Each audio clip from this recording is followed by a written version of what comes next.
Hello and welcome back. This is video number 7, and we're going to talk about creating these simple pieces of content.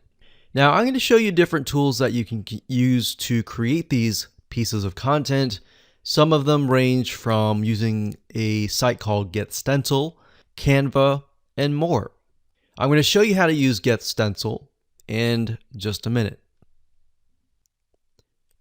Okay, so the first site is getstencil.com. So it's Stencil, but it's getstencil.com.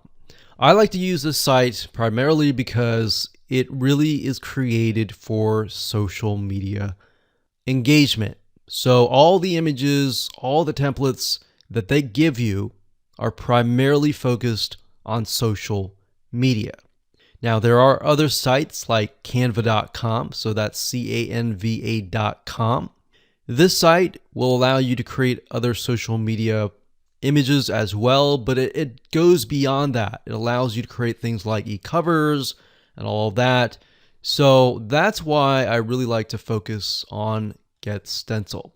Now, it does cost some money, but you can start out for free. You can create, I believe, a few images. I think it's 10. So if we click on pricing, as you can see, the free version allows you to create up to 7 images per month. What I recommend is go with the free version first, utilize it first. If you like it, then upgrade. All right. So what Stencil allows you to do is it allows you to get access to tons of images and tons of motivational quotes. So that's why I like it, because you can find quotes that are built in. Now, even though maybe you're focusing on knitting, scuba diving, or whatever niche that you're in, you can utilize the quotes that in the words that we talked about in the previous video.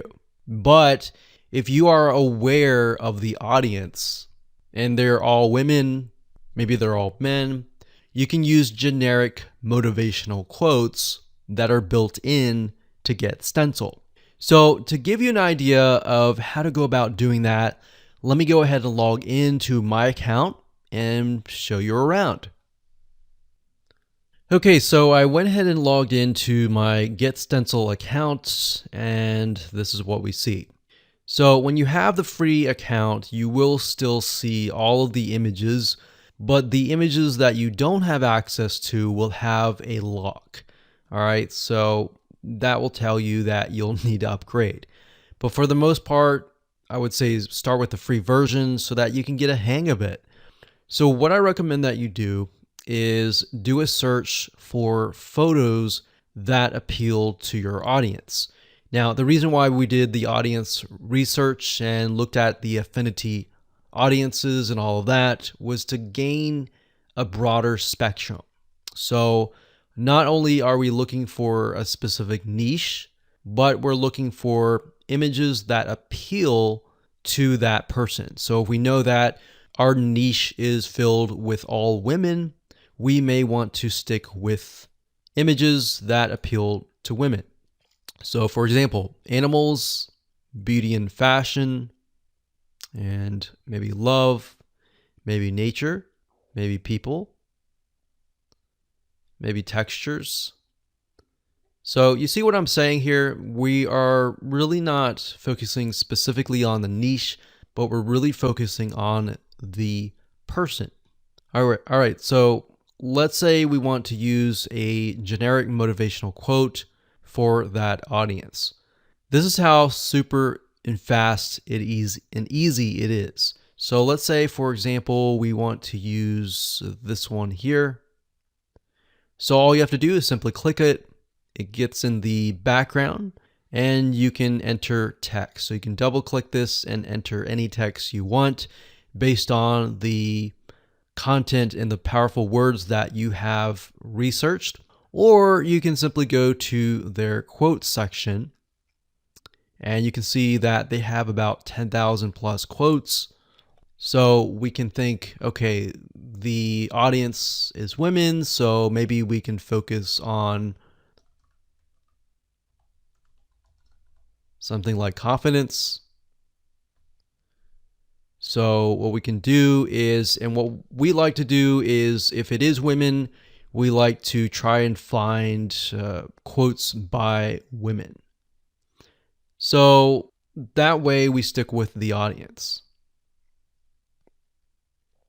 So we could click on that. And what's nice is when you click on that, it'll automatically create the text. So we could move it over here like so. And do that. Now, of course, when you're ready to edit it, you can go ahead and change the text size here. You can change the line height, the drop shadow, if you want it to stand out. You can italicize it, you can underline it like that. You can change the text color, you can change the outline color, which is the outline or the border around the text. And of course, you can change the background color as well. So if we wanted to do something like that, we could do that. But in general, we like to kind of stick with a generic, something like this, like that. And when you're done, all you have to do is click on Save. And you could save it as a template if you wanted to. So we could click on Save. And it'll save the image. And what's nice about Get Stencil is it will actually save it to your account. And there we go. Now, if you don't want to use something like that from scratch, you can go ahead and click on Templates, and you can look for Featured Templates. So if you go through here and you find a template that matches something that you have seen based on the research that you have done previously, you can go with that. So we can go through here, we can click this one here.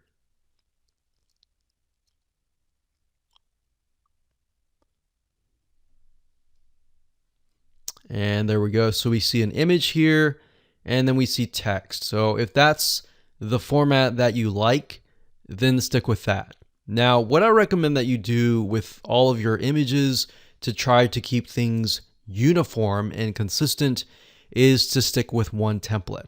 That way, as people get to know you better and they follow you and they engage with you, that format will embed into their minds, and whenever they see that format, they will think of you. All right, so psychologically, that is what happens. All right, so that's how easy it is to create content with Get Stencil. We utilize this all the time, and we create tons and tons of images with powerful words and quotes and funny comments and all of that. And we actually outsource this out. So we have someone, and we can say we want 365 images with quotes by women. Or you can create an Excel spreadsheet and ask them to copy the words in and ask them to find images that fit that demographic. Or another thing you can do is, if you want to find images that directly relate to that particular niche and you can't find that within Get Stencil, you can go to a royalty-free site, you can purchase the images, and then of course you go to Uploads here and simply drag and drop the images right here, or you can select this and then find the images and upload them, and there you go. So that's how easy it is. And let's talk about organizing your images in the next video.